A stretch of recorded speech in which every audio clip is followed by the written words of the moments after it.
Testing. 1 million, 2 million, 3 million. Seems to be working.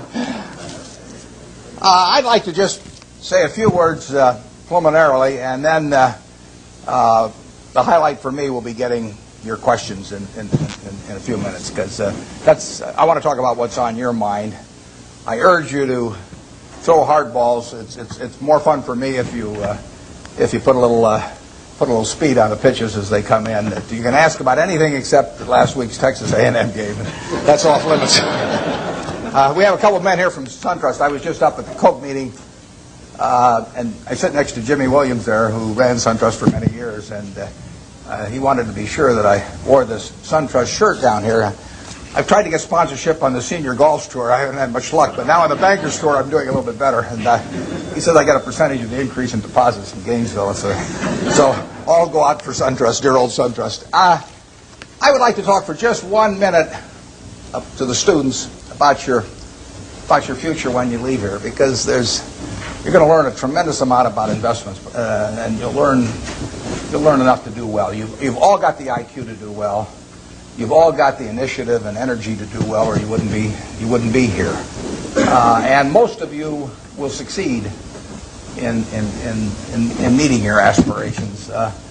But in determining whether you succeed, there's more to it than intellect and energy. And I'd like to talk for just a second about that. In fact, there was a fellow that Pete Kiewit in Omaha used to say that he looked for 3 things in hiring people. Look for integrity, intelligence, and energy. And he said if that person didn't have the first 2, that the latter 2 would kill them.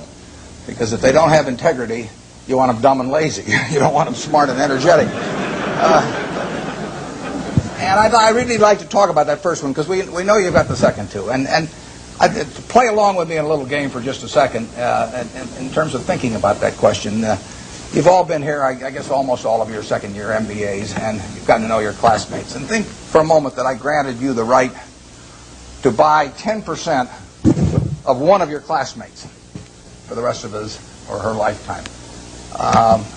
Now you can't pick one with a rich father; that doesn't count. I mean, you've got to pick somebody who's going to do it on their own merit. And I gave you an hour to think about it. Which one are you going to pick among all your classmates as to the one you want to own 10% of for the rest of their lifetime? And are you going to give them an IQ test? Pick the one with the highest IQ? I doubt it. Are you going to pick the one with the best grades? I doubt it. You're not even going to pick the most energetic one necessarily. You're the one that displays the most initiative. But you're going to start looking for qualitative factors in addition to, because everybody's got enough brains here and enough energy. And I would say that if you thought about it for an hour and decided who you're going to place that bet on, you'd probably pick the one who you responded the best to, because the one that was going to have the leadership qualities, the one who was going to be able to get other people to carry out their interests. And that would be the person who was generous and honest and who gave credit to other people even for their own ideas, all kinds of qualities like that. And you could write down those qualities that you admire in this other person, whoever you admire most in the class. And then I would throw in a hooker. I would say as part of owning 10% of this person, you had to agree to go short 10% of somebody else in the class. That's more fun, isn't it? And you think, well, now who do I want to go short of? And again, you wouldn't pick the person with the lowest IQ you would start thinking about the person really who turned you off for one reason or another. I mean, they had various qualities, quite apart from their academic achievement, but they had various qualities. In the end, you shouldn't really want to be around them, and other people didn't want to be around them. And what were the qualities that lead to that? Well, there'd be a whole bunch of things, but it's the person who's egotistical, the person who's greedy, the person who's slightly dishonest, cuts corners, all of these qualities. And you could write those down on the right-hand side of the page. And when you look at that, I don't know which one I'm using. Can you hear me okay with this? That's fine. Yeah. Your microphone to the side. What do I do with it? It just came loose. Oh, it just came loose. Okay. You can see why I avoid technology. Chewing gum is about as far as I get. As you looked at those qualities on the left and right-hand side, there's one interesting thing about them. It's not the ability to throw a football 60 yards. It's not the ability to run the 100-yard dash in 9.3. It's not being the best-looking person in the class. They're all qualities that if you really want to have the ones on the left-hand side, you can have them. I mean, they're qualities of behavior, temperament, character that are achievable. They're not forbidden to anybody in this group. And if you look at the qualities on the right-hand side, the ones that you find turn you off in other people, there's not a quality there that you have to have. If you have it, you can get rid of it, and you can get rid of it a lot easier at your age than you can at my age, because most behavior is habitual, and they say the chains of habit are too light to be felt until they're too heavy to be broken. And there's no question about it. I see people with these self-destructive behavior patterns at my age or even 10 or 20 years younger, and they really are entrapped by them. They go around and they do things that turn off other people right and left, and they don't need to be that way, but by a certain point they get so they can hardly change it.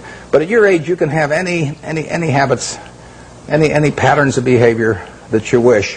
It's simply a question of which you decide, and why not decide the ones that, I mean, if you like, Ben Graham did this, and Ben Franklin did it before him, but Ben Graham in his low teens looked around and he looked at the people he admired, and he said, I want to be admired, so why don't I just behave like them? And he found there was nothing impossible about behaving like them.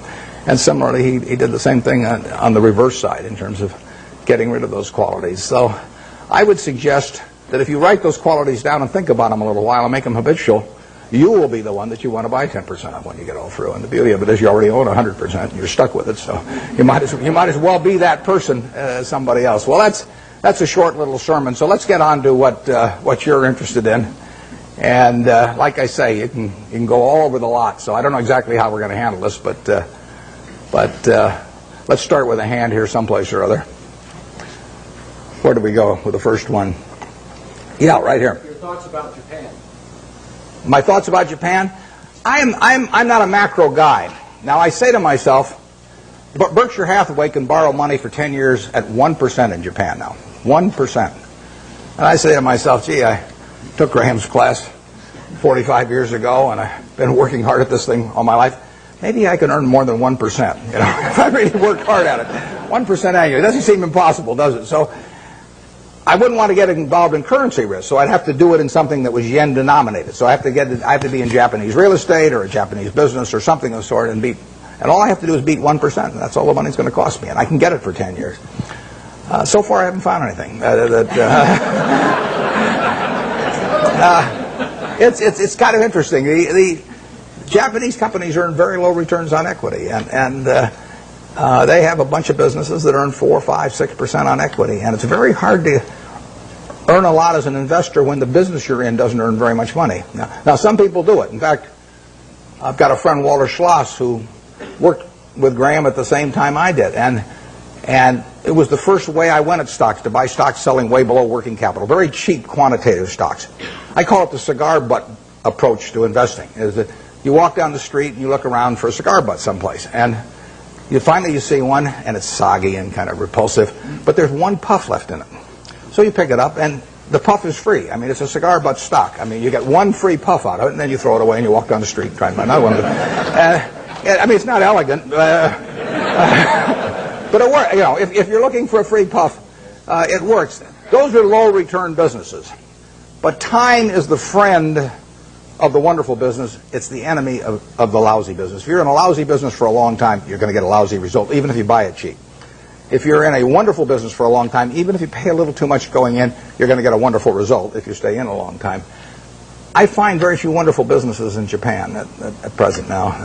They may change the culture in some way so that managements get more stockholder responsive over there and returns are higher. But at the present time, you'll find a very lot of low-return businesses, and that was true even when the Japanese economy was booming. I mean, it's amazing. They had an incredible market without incredible companies.